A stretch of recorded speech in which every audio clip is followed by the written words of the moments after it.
Ay, siyempre, paano mas lalong higit makabenta at saka yung lakas ng loob. Kasi kailangan natin yung kung paano lumakas ang loob natin para mas lalong madagdagan yung benta natin, yung sales. Tapos, siyempre, attend ng seminar for us to be able to enhance kung paano tayo magbibenta at paano dumarami ang ating kita, ang ating benta. One key takeaway ko dito is actually how PNC works when it comes to innovation. Overall, I have gone through a lot of seminars, pero ito lang yung first na nag-establish ng platform for listing. Actually, one of the first, I actually look it up sa internet if we have Philippine real estate listings here. Actually, hindi siya established. And I think if this is going to be successful, and I hope this will be successful, this will be one of the first in the Philippines na magkakaroon tayo ng platform when it comes to listing.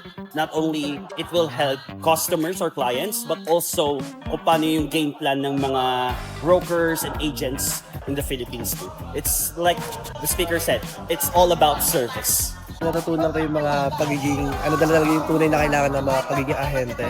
Natutunan ko paano kumuha ng sales. Kasi malapit na ako graduate as a marketing student sa Cavite State University. So, meron akong mga ideas kung paano kong kunan yun as a idea para sa work ko soon. Actually, marami. Super daming solid insights.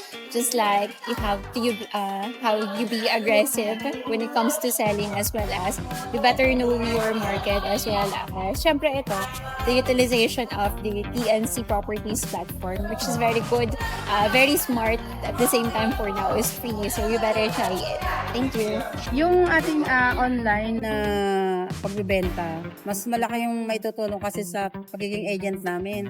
Kasi sa ngayon, medyo mabagal yung pagbebenta, di ba? Kahit napag-aralan mo na, di ba? Opo. Naiisip ko rin na nagbebenta ako sa labas or nagbebenta si TNC sa online, mas malaking advantage para matulungan kami mga ahente. So, yun.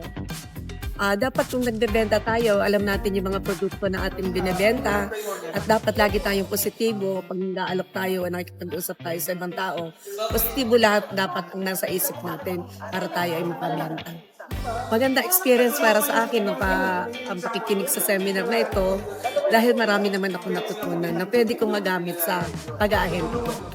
Thank you.